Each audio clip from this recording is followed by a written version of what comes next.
1 Samuel 25. Now Samuel died, and all Israel assembled and mourned for him, and they buried him in his house at Ramah. Then David rose and went down to the wilderness of Paran. And there was a man in Maon, whose business was in Carmel. The man was very rich. He had 3,000 sheep and 1,000 goats. He was shearing his sheep in Carmel.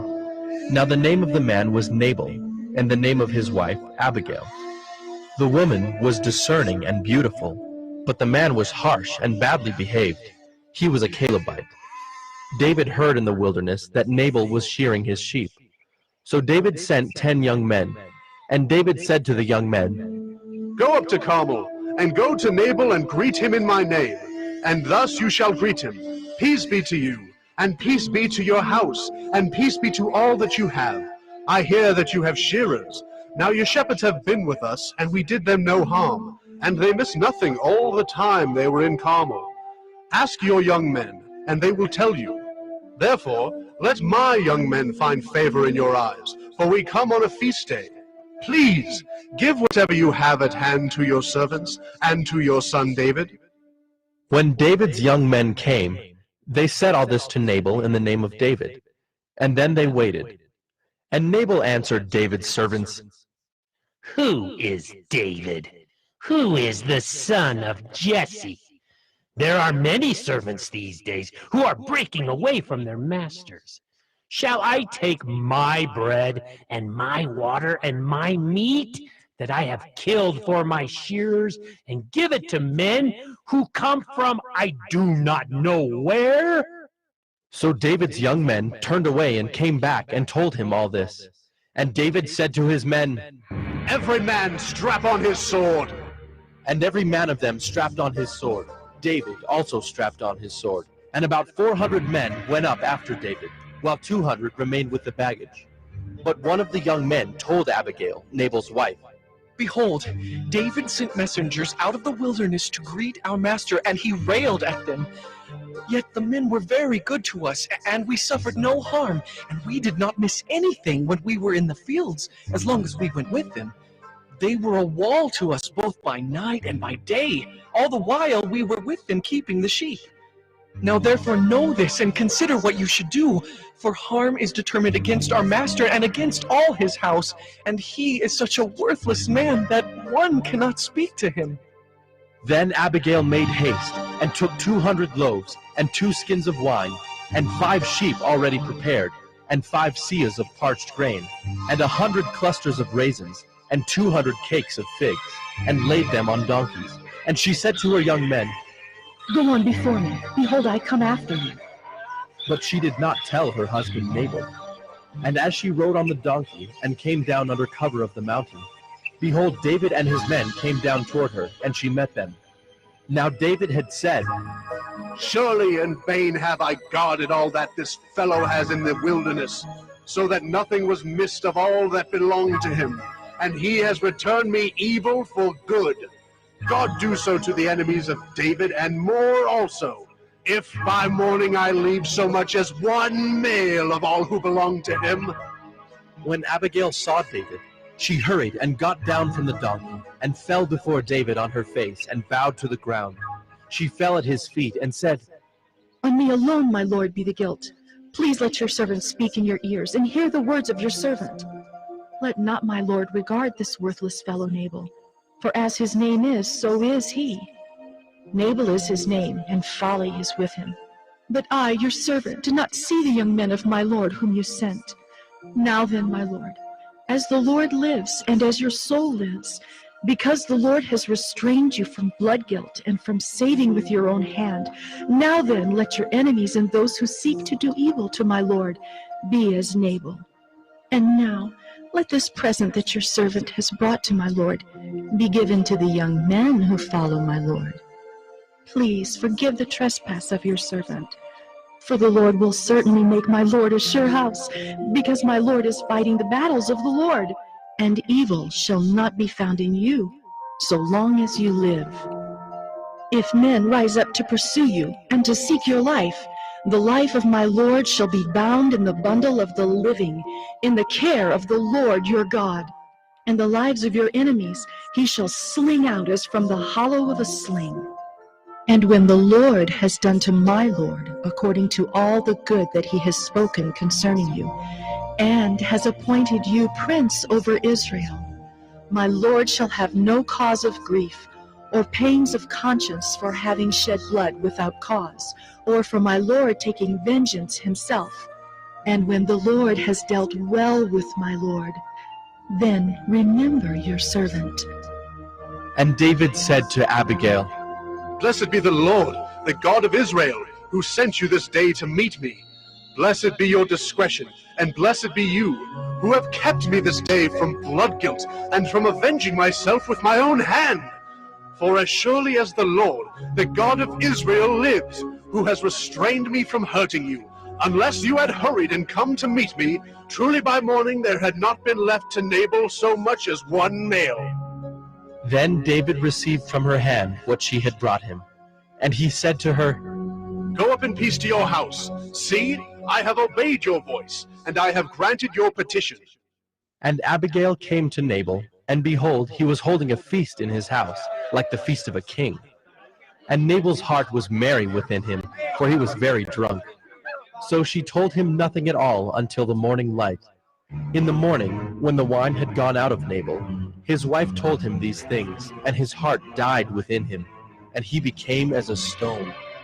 And about 10 days later the Lord struck Nabal, and he died. When David heard that Nabal was dead, he said, Blessed be the Lord who has avenged the insult I received at the hand of Nabal, and has kept back his servant from wrongdoing. The Lord has returned the evil of Nabal on his own head. Then David sent and spoke to Abigail to take her as his wife. When the servants of David came to Abigail at Carmel, they said to her, David has sent us to you to take you to him as his wife.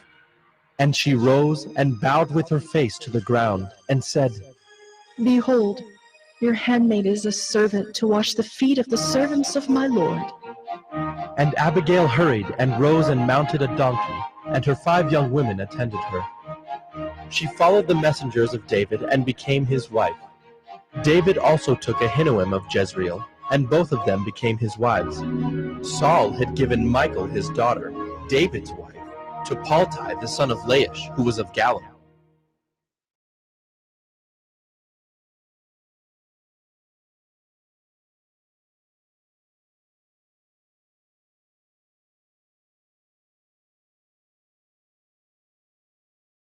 First Samuel 26. Then the Ziphites came to Saul at Gibeah, saying, Is not David hiding himself on the hill of Hachilah, which is on the east of Jeshimon? So Saul arose and went down to the wilderness of Ziph, with 3,000 chosen men of Israel, to seek David in the wilderness of Ziph. And Saul encamped on the hill of Hachilah, which is beside the road on the east of Jeshimon. But David remained in the wilderness. When he saw that Saul came after him into the wilderness, David sent out spies and learned that Saul had come. Then David rose and came to the place where Saul had encamped. And David saw the place where Saul lay, with Abner the son of Ner, the commander of his army. Saul was lying within the encampment, while the army was encamped around him.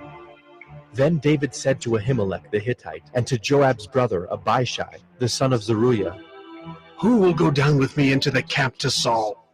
And Abishai said, I will go down with you.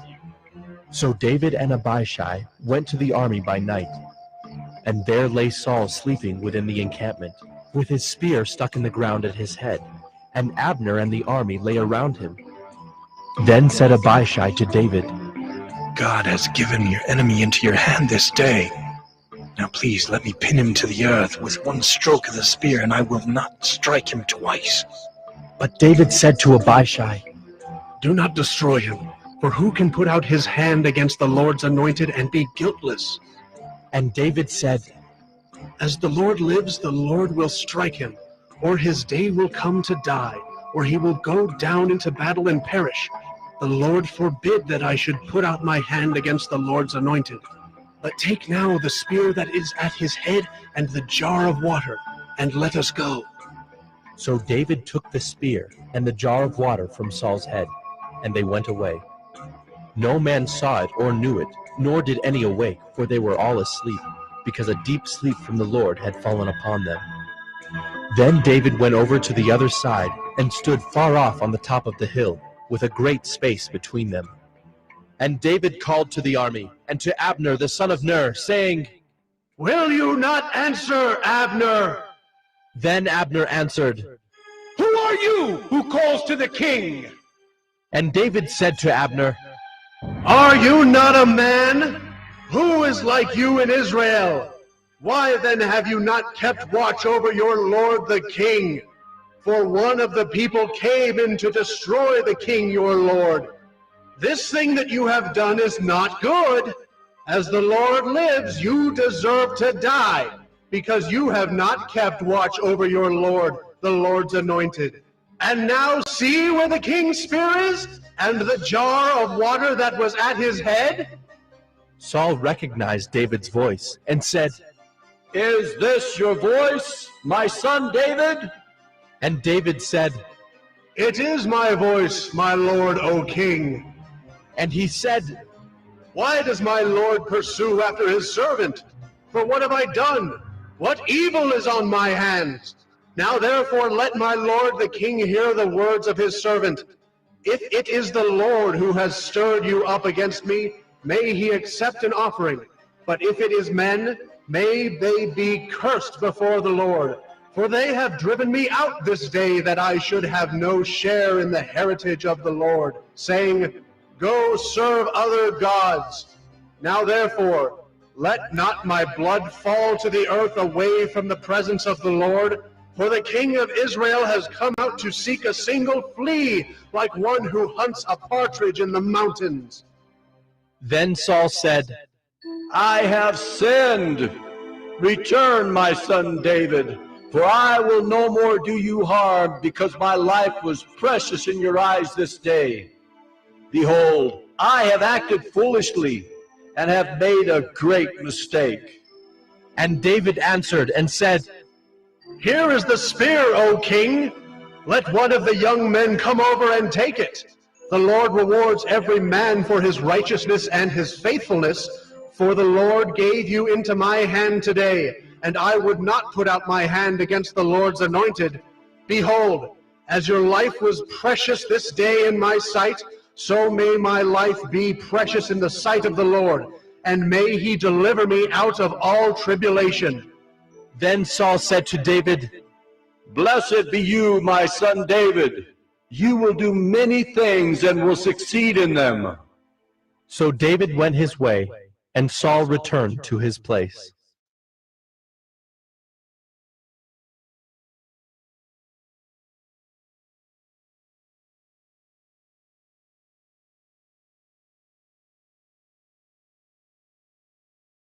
First Samuel 27. Then David said in his heart, Now I shall perish one day by the hand of Saul. There is nothing better for me than that I should escape to the land of the Philistines. Then Saul will despair of seeking me any longer within the borders of Israel, and I shall escape out of his hand. So David arose and went over, he and the 600 men who were with him, to Achish, the son of Maoch, king of Gath. And David lived with Achish at Gath, he and his men, every man with his household. And David with his 2 wives, Ahinoam of Jezreel and Abigail of Carmel, Nabal's widow. And when it was told Saul that David had fled to Gath, he no longer sought him.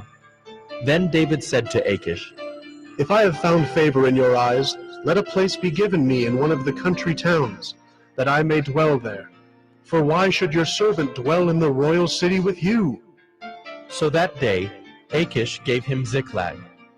Therefore Ziklag has belonged to the kings of Judah to this day. And the number of the days that David lived in the country of the Philistines was 1 year and 4 months.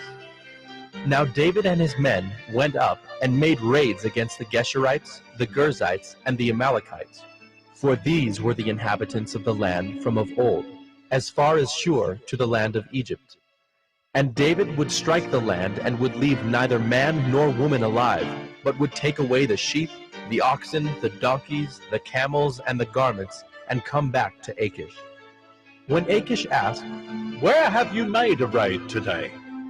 David would say, Against the Negev of Judah, or, against the Negev of the Jerahmeelites, or, against the Negev of the Kenites. and David would leave neither man nor woman alive to bring news to Gath, thinking, Lest they should tell about us and say, So David has done. such was his custom all the while he lived in the country of the Philistines. And Achish trusted David, thinking, He has made himself an utter stench to his people Israel. Therefore he shall always be my servant.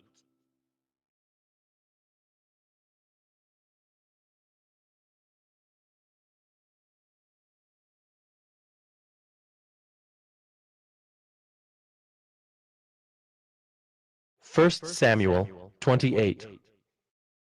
In those days, the Philistines gathered their forces for war to fight against Israel. And Achish said to David, Understand that you and your men are to go out with me in the army. David said to Achish, Very well, you shall know what your servant can do. and Achish said to David, Very well, I will make you my bodyguard for life. Now Samuel had died, and all Israel had mourned for him and buried him in Ramah, his own city. And Saul had put the mediums and the necromancers out of the land. The Philistines assembled and came and encamped at Shunem. And Saul gathered all Israel, and they encamped at Gilboa. When Saul saw the army of the Philistines, he was afraid, and his heart trembled greatly. And when Saul inquired of the Lord did not answer him, either by dreams, or by Urim, or by prophets. Then Saul said to his servants, Seek out for me a woman who is a medium, that I may go to her and inquire of her. And his servants said to him, Behold, there is a medium at Endor. So Saul disguised himself, and put on other garments, and went, he and 2 men with him. And they came to the woman by night. And he said, Divine for me by a spirit, and bring up for me whomever I shall name to you.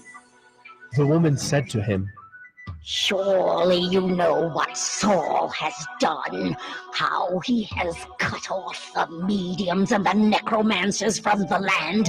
Why then are you laying a trap for my life to bring about my death?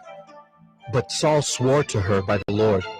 As the Lord lives, no punishment shall come upon you for this thing. Then the woman said, Whom shall I bring up for you? He said, Bring up Samuel for me. When the woman saw Samuel, she cried out with a loud voice. And the woman said to Saul, Why have you deceived me? You are Saul. The king said to her, Do not be afraid. What do you see?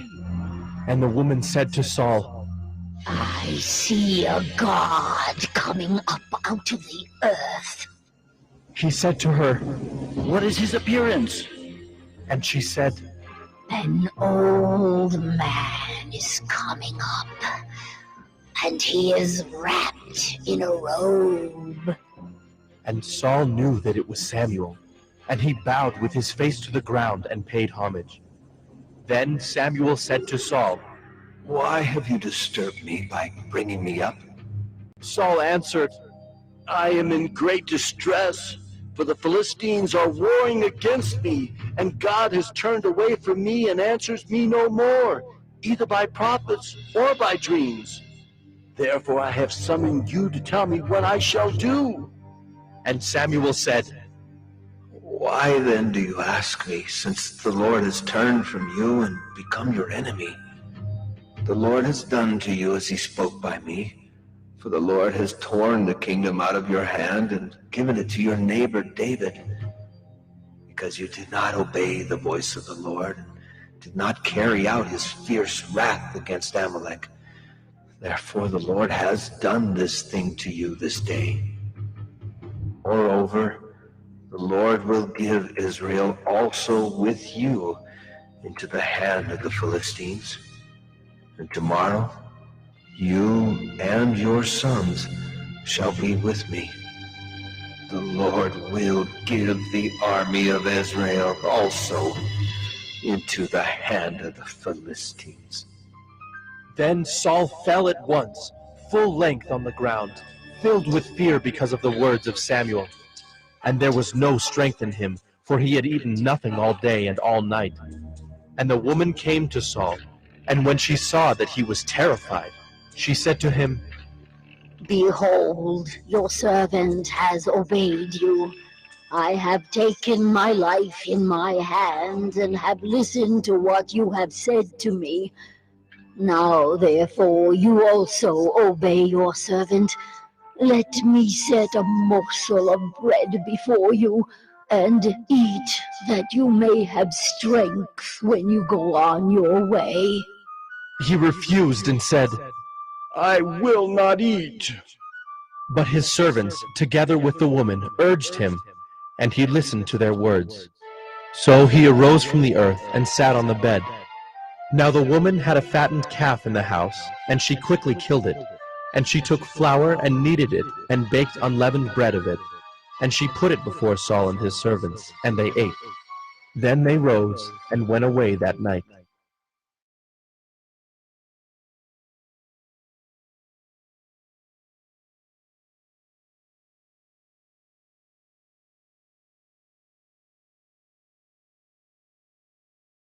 First Samuel 29.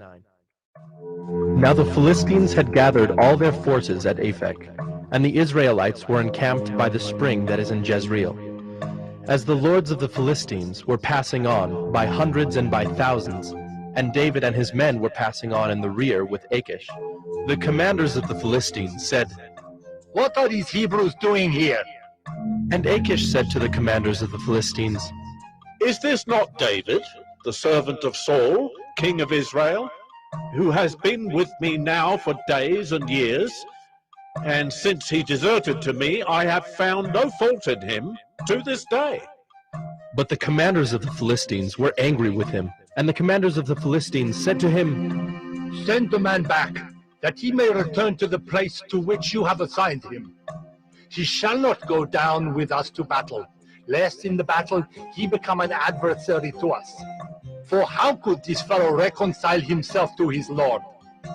Would it not be with the heads of the men here? Is not this David of whom they sing to one another in dances? Saul has struck down his thousands, and David his 10,000s. Then Achish called David and said to him, As the Lord lives, you have been honest, and to me it seems right that you should march out and in with me in the campaign. For I have found nothing wrong in you from the day of your coming to me to this day. Nevertheless, the lords do not approve of you. So go back now and go peaceably, that you may not displease the lords of the Philistines. And David said to Achish, But what have I done? What have you found in your servant from the day I entered your service until now, that I may not go and fight against the enemies of my lord the king? And Achish answered David and said, I know that you are as blameless in my sight as an angel of God. Nevertheless, the commanders of the Philistines have said, He shall not go up with us to the battle. Now then, rise early in the morning with the servants of your Lord who came with you, and start early in the morning, and depart as soon as you have light. So David set out with his men early in the morning to return to the land of the Philistines. But the Philistines went up to Jezreel.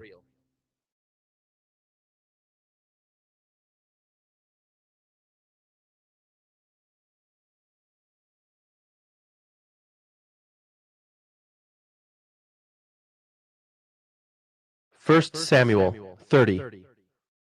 Now when David and his men came to Ziklag on the third day, the Amalekites had made a raid against the Negeb and against Ziklag. They had overcome Ziklag and burned it with fire, and taken captive the women and all who were in it, both small and great. They killed no one, but carried them off and went their way. And when David and his men came to the city, they found it burned with fire, and their wives and sons and daughters taken captive. Then David and the people who were with him raised their voices and wept until they had no more strength to weep. David's 2 wives also had been taken captive, Ahinoam of Jezreel and Abigail, the widow of Nabal of Carmel. And David was greatly distressed, for the people spoke of stoning him, because all the people were bitter in soul, each for his sons and daughters. But David strengthened himself in the Lord his God. And David said to Abiathar the priest, the son of Ahimelech, "Bring me the ephod." So Abiathar brought the ephod to David. And David inquired of the Lord, "Shall I pursue after this band? Shall I overtake them?" He answered him, Pursue, for you shall surely overtake and shall surely rescue. So David set out, and the 600 men who were with him, and they came to the brook Besor, where those who were left behind stayed. But David pursued, he and 400 men. 200 stayed behind, who were too exhausted to cross the brook Besor. They found an Egyptian in the open country, and brought him to David. And they gave him bread, and he ate. They gave him water to drink, and they gave him a piece of a cake of figs, and 2 clusters of raisins. And when he had eaten, his spirit revived, for he had not eaten bread or drunk water for 3 days and 3 nights. And David said to him, "To whom do you belong, and where are you from?" He said, I am a young man of Egypt, servant to an Amalekite, and my master left me behind, because I fell sick 3 days ago. We had made a raid against the Negev of the Kerethites, and against that which belongs to Judah, and against the Negev of Caleb, and we burned Ziklag with fire. And David said to him, "Will you take me down to this band?" And he said, Swear to me by God that you will not kill me, or deliver me into the hands of my master, and I will take you down to this band. And when he had taken him down, behold, they were spread abroad over all the land, eating and drinking and dancing, because of all the great spoil they had taken from the land of the Philistines and from the land of Judah. And David struck them down from twilight until the evening of the next day, and not a man of them escaped, except 400 young men, who mounted camels and fled. David recovered all that the Amalekites had taken, and David rescued his 2 wives. Nothing was missing, whether small or great, sons or daughters, spoil or anything that had been taken. David brought back all. David also captured all the flocks and herds, and the people drove the livestock before him, and said, "This is David's spoil." Then David came to the 200 men who had been too exhausted to follow David, and who had been left at the brook Besor. And they went out to meet David, and to meet the people who were with him. And when David came near to the people, he greeted them. Then all the wicked and worthless fellows among the men who had gone with David said, Because they did not go with us, we will not give them any of the spoil that we have recovered, except that each man may lead away his wife and children and depart. But David said, "You shall not do so, my brothers, with what the Lord has given us. He has preserved us and given into our hand the band that came against us. Who would listen to you in this matter? For as his share is who goes down into the battle, so shall his share be who stays by the baggage. They shall share alike." And he made it a statute and a rule for Israel from that day forward to this day. When David came to Ziklag, he sent part of the spoil to his friends, the elders of Judah, saying, "Here is a present for you from the spoil of the enemies of the Lord." It was for those in Bethel, in Ramoth of the Negeb, in Jadar, in Aroer, in Siphmoth and Eshtemoa, in Rachel, in the cities of the Jerahmeelites, in the cities of the Kenites, in Hormah, in Bor-Ashan, in Athak, in Hebron, for all the places where David and his men had roamed.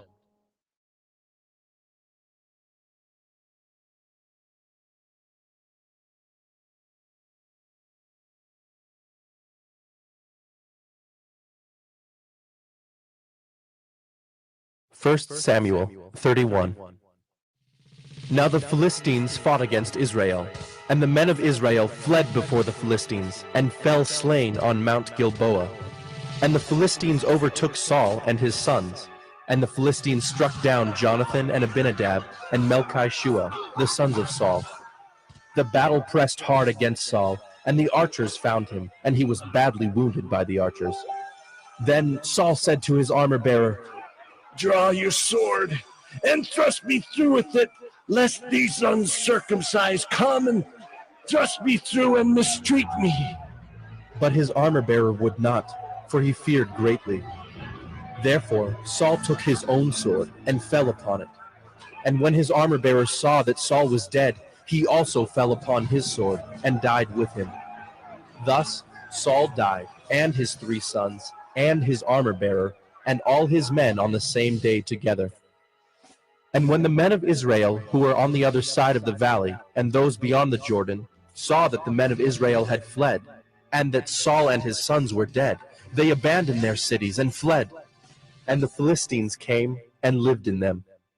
The next day, when the Philistines came to strip the slain, they found Saul and his 3 sons fallen on Mount Gilboa. So they cut off his head and stripped off his armor and sent messengers throughout the land of the Philistines to carry the good news to the house of their idols and to the people. They put his armor in the temple of Ashtaroth, and they fastened his body to the wall of Bethshan. But when the inhabitants of Jabesh Gilead heard what the Philistines had done to Saul, all the valiant men arose and went all night and took the body of Saul and the bodies of his sons from the wall of Bethshan. And they came to Jabesh and burned them there. And they took their bones and buried them under the tamarisk tree in Jabesh, and fasted 7 days.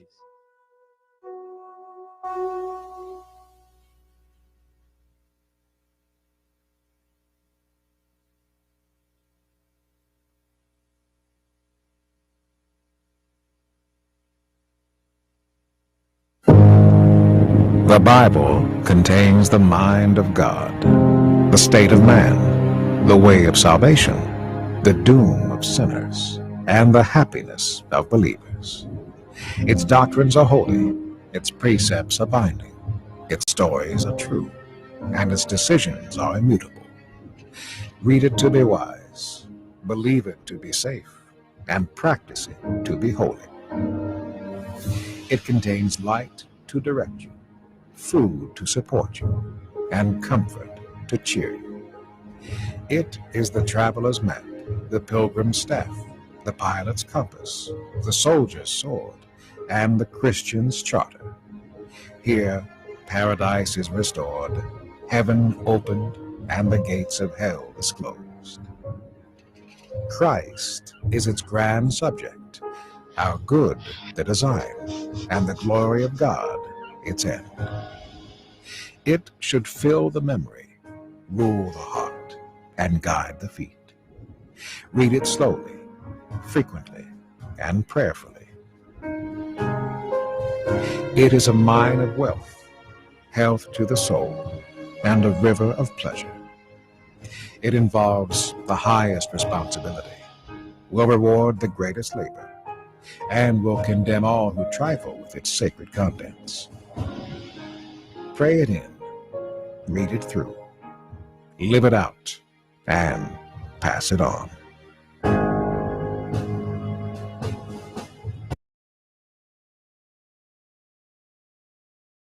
The books of 1st and 2nd Samuel. They're 2 separate books in our modern Bibles, but that division is due simply to scroll length. It was originally written as one coherent story. We're just going to cover the book of 1 Samuel in this video. So after Israel was rescued from slavery in Egypt, they made a covenant with God at Mount Sinai and eventually came into the Promised Land. And there, Israel was supposed to be faithful to God and obey the covenant commands. Before the book of Samuel, Judges showed how Israel failed at that task big time. It was a period of moral chaos, and it showed Israel's need for wise, faithful leaders. The book of Samuel provides an answer to that need. The book of Samuel's story focuses on 3 main characters: the prophet Samuel, where the book gets its name, and then King Saul, and after that, King David. And all 3 of them transitioned Israel from a group of tribes ruled by judges into a unified kingdom ruled by King David in Jerusalem. And the book of Samuel has a fascinating design that weaves the story of these 3 characters together in 4 main parts. Samuel, he's the key leader and prophet in the first section of the book, but then he also plays a key role in the next section, which is Saul's story, and it's told in 2 movements: Saul's rise to power and then his failures, And the second part is about his downfall and his tragic death. And then the drama of Saul's demise is matched by David's exciting rise to power. And then David's story is told in two movements. First, he rides the wave of his success, followed by his own tragic failure and the slow self-destruction of his family and then his kingdom. The book concludes with an epilogue that reflects back over the whole story. So let's dive in and see how this all unfolds. Part 1 picks up from the chaos of the book of Judges, and we're introduced to a touching story about a woman named Hannah. And she's grieved because she has never been able to have children. And by God's grace, she finally has a son named Samuel. And in joy, she sings this amazing poem in chapter 2. And the poem is all about how God opposes the proud and exalts the humble, about how despite tragedies and human evil, God is working out his purposes in history. And also it's about how God will one day raise up an anointed king for his people. Now, Hannah's poem has been placed here at the beginning of the book to introduce these key themes that we're going to see throughout the whole story, like the next one. Samuel grows up and becomes a great prophet and leader for the people of Israel, at the same time that the Philistines rise to power as Israel's arch nemesis. And in this crucial battle, the Israelites get arrogant, and instead of praying and asking God for help, they trot out the Ark of the Covenant as this kind of magic trophy that will automatically grant them victory in battle. And so because of their arrogant presumption, God allows Israel to lose the battle and the ark is stolen. So the Philistines, they take the ark and they place it in the temple of their god, Dagon. And then the God of Israel defeats the Philistines and the god Dagon without an army by sending plagues on the people. And then the Philistines don't want the ark anymore, obviously, and they send it back to Israel. And the point of this little story seems to be this: God is not Israel's trophy, and he opposes pride among the Philistines, but also among his own people. And so Israel needs to remain humble and obedient if they want to experience God's covenant blessing, which opens up into the next large section. The Israelites come to Samuel and they say, hey, we want a king like all the other nations have. Go find one for us. And so Samuel, he's kind of ticked off and he goes to consult with God. And God says, yes, their motives are all wrong, but if a king is what they want, give them one. And so we're introduced to the figure of Saul. Now, Saul is a tragic figure because he begins full of promise. He's tall, he's good looking, he's a perfect candidate for a king, but he has deep character flaws. He's dishonest, he lacks integrity, and he seems incapable of acknowledging his own mistakes. And so these flaws become his downfall. He wins some battles at the beginning, but his flaws run so deep, he eventually disqualifies himself by blatantly disobeying God's commands. And so the aging Samuel confronts Saul and Israel. He had warned the people that they would only benefit from a king who's humble and faithful to God. Otherwise, the kings of Israel will bring ruin. So he informs Saul that God is going to raise up a new king to replace him. And so Saul's downfall begins, as God at the same time is working behind the scenes to raise up that new king. It's an insignificant shepherd boy named David. He's the least likely candidate to be king, but the famous story of David and Goliath shows that God's choice of David is not based on his family status, but simply on his radical and humble trust in the God of Israel. And so this story embodies all of the themes of Hannah's poem. Proud Saul and Goliath are brought low, while humble David is exalted. From here, we watch Saul slowly descend into madness, while David rises to power. So David starts working for Saul as a general, and he's winning all of the battles, and he's also winning all of the fame. And so Saul gets jealous, and he starts chasing David around, hunting him, trying to kill him. David's done nothing wrong. And so David simply runs and waits in the wilderness. And here we see David's true character. He has multiple opportunities to kill Saul, but he doesn't. He simply trusts that despite Saul's evil, God will raise up a king for his people. What's interesting, too, is that many of the poems of David that you find in the book of Psalms are linked to this very period of his life, and they all express the same attitude of trust. And so this section of the book ends with Saul coming to a grisly death after losing a battle with the Philistines. 1 Samuel tells some of the most intricate, well-told stories you find anywhere in the Bible. And the characters Saul and David, they're portrayed very realistically. And the author's putting them forward as character studies so that you can find yourself in them. So in Saul's story, we see a warning. It's crucial that we reflect on our own character flaws and how they harm us and other people. And with God's help, we need to humble ourselves and deal with our dark side so that Saul's story doesn't become ours. David, on the other hand, is presented as an example of patience and trust in God's timing in our lives. And so he's running in the wilderness, being chased by Saul. David had every reason to think that God had abandoned him, but that's not what he thinks. And so David's story encourages us to trust that despite human evil, God is working out his purposes to oppose the proud and to exalt the humble. And that's what 1 Samuel is all about.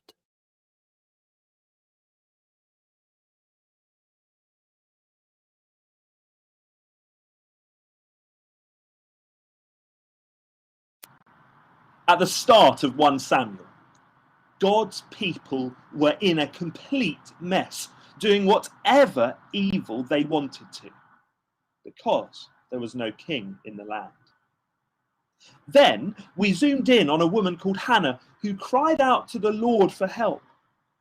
And God answered her by providing her with a son called Samuel. Hannah burst into a song of praise, saying, "My heart rejoices in the Lord. There is no one like the Lord. There is no God like our God."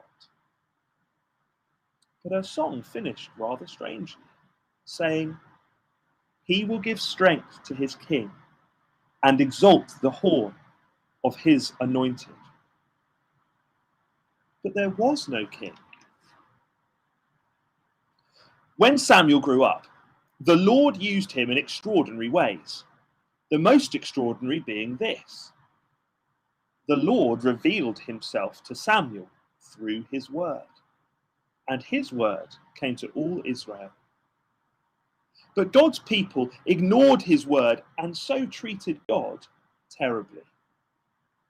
Instead of worshipping him and being ruled by him, they treated him like a lucky charm to be toyed with instead of worshipped. And so, to bring them to their senses, God allowed them to be defeated terribly in a battle by the Philistines. And the ark of God was captured and taken into the Philistine country. But there, the Lord defeated all of his enemies, the gods, rulers, and cities of the Philistines, because the Lord alone defeated his enemies.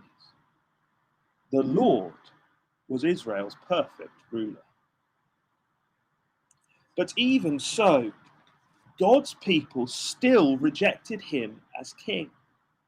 They said, "We want a different king." They put it like this: "We want a king over us. Then we shall be like all the other nations, with a king to lead us and to go out before us and fight our battles." And so, although it displeased God, he gave them the king of their choosing, Saul. But Saul ignored God's word, so God rejected him. Samuel put it like this: "Because you have rejected the word of the Lord has rejected you as king." The Lord went on to choose and anoint a new king called David. Now, he wasn't the most impressive person in his family, so it would have been easy to miss him.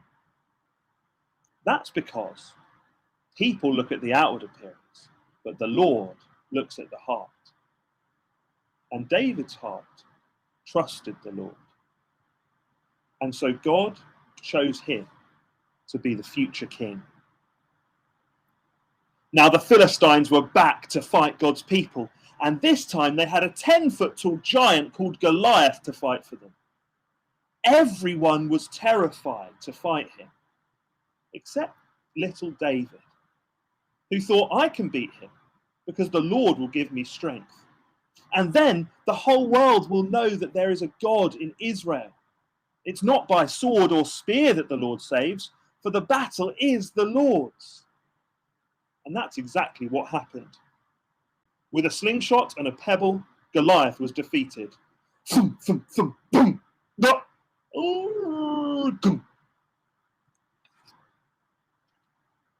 Pretty much from that moment on, Saul was jealous of David and wanted to kill him.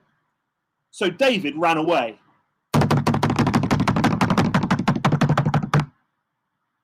But the Lord always protected and provided for his anointed one.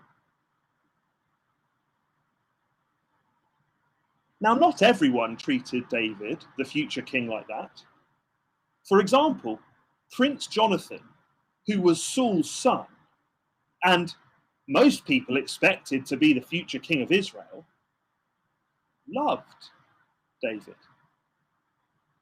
He loved him so much that he promised to be on David's team. He gave him his sword, his spear, his royal robe, and even his future crown.